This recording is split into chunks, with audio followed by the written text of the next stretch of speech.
अस्सलाम वालेकुम guys. Welcome to my new video. उम्मीद है आप सब खैर खैरियत से होंगे। आज मैं काफ़ी टाइम बाद वीडियो जो है वो शूट कर रहा हूँ, क्योंकि जो है वो रिसेंटली मेरी रूटीन बड़ी बिजी हो गई थी। कुछ वर्क का शेड्यूल था और कुछ जो है वो मैं जो है वो पर्सनल जो है वो चीज़ों में थोड़ा बिजी था।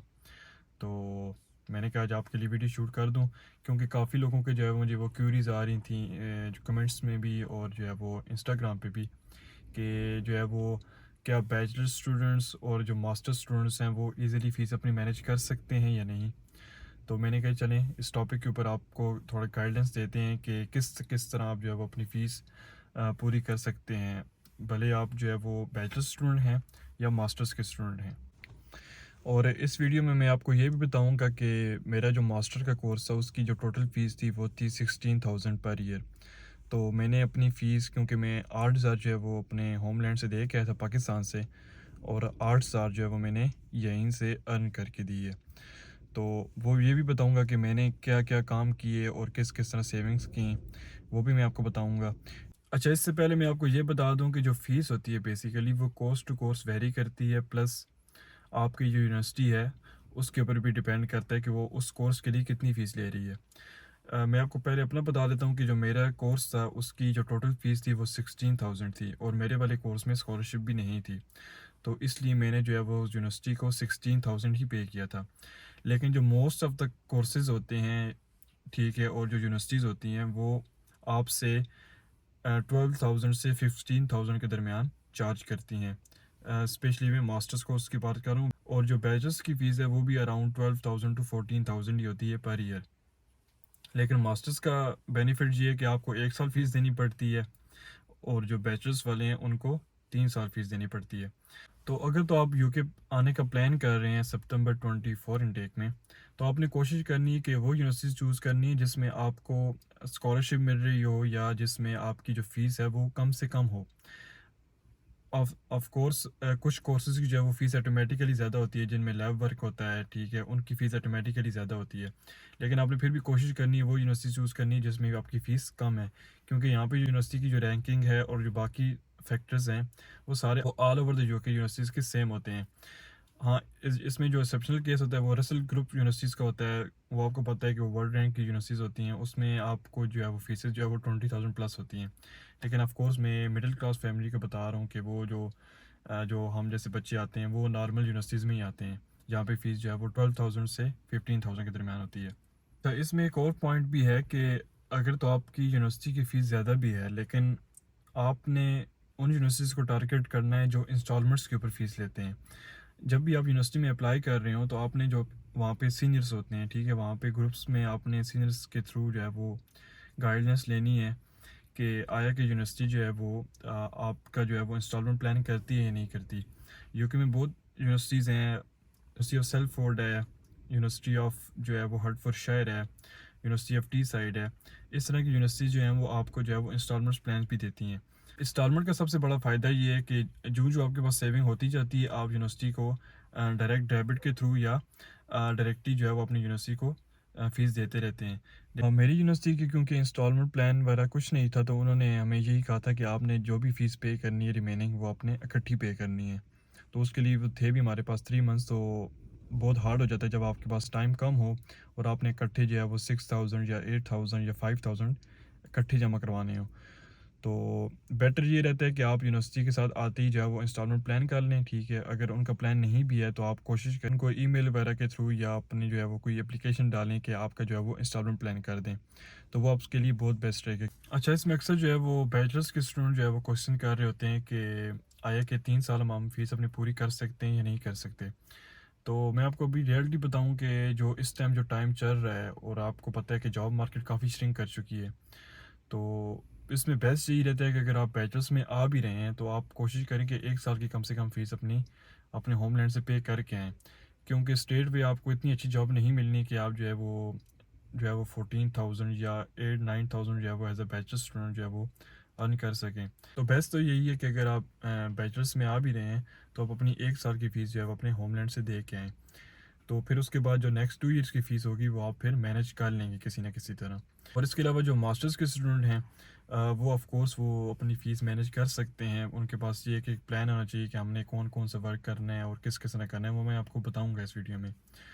तो बैचलर्स वाले स्टूडेंट्स के लिए तो यही है कि वो अपने होमलैंड से 1 साल की फ़ीस देकर आएँ, और जो मास्टर्स के स्टूडेंट हैं अगर वो हाफ़ फ़ीस भी पे करके आएँ तो वो यहाँ पे हाफ़ फ़ीस पे ईज़िली कर सकते हैं 1 ईयर में।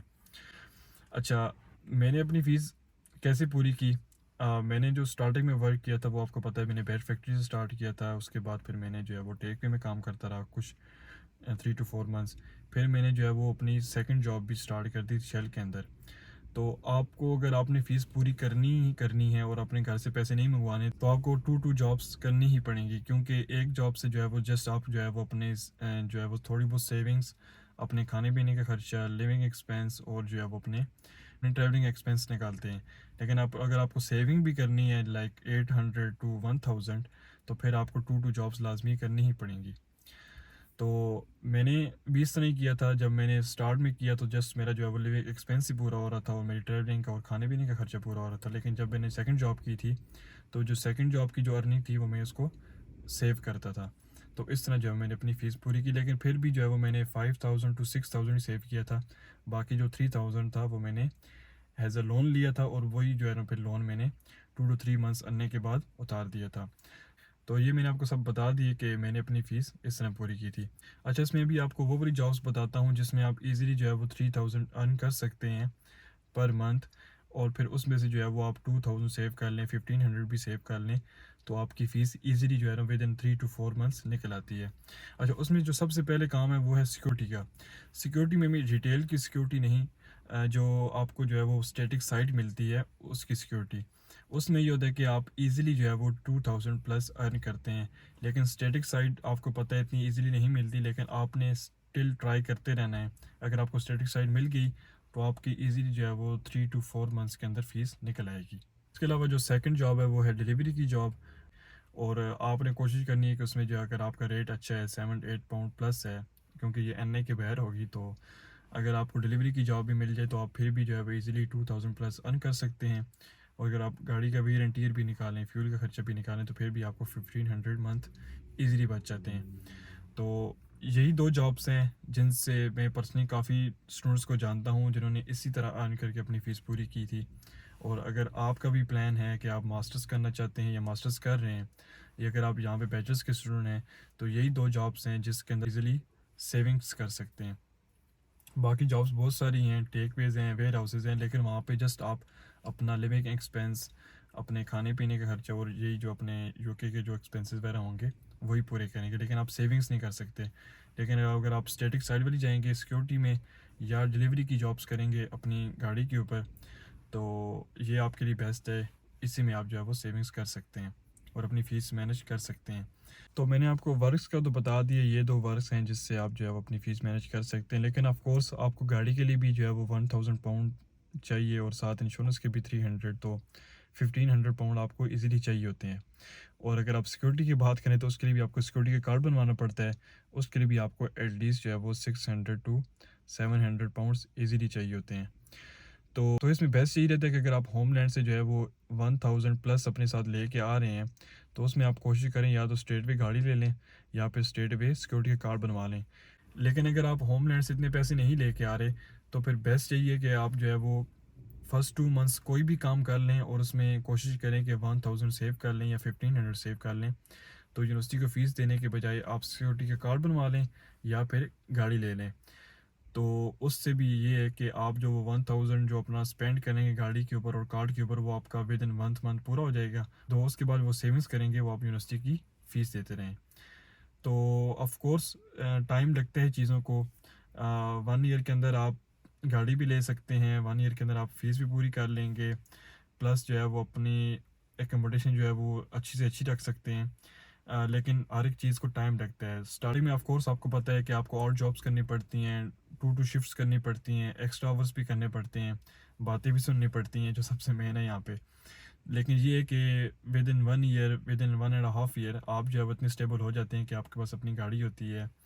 आप जो है वो अपनी पसंद की जॉब करते हैं और अच्छी पेइंग रेट्स वाली जॉब्स कर रहे होते हैं। तो अगर आप स्टूडेंट हैं अभी तो और परेशान है कि फ़ीस कैसे पूरी होगी, तो उम्मीद है कि इस वीडियो से आपको जो है वो काफ़ी गाइडेंस मिली होगी।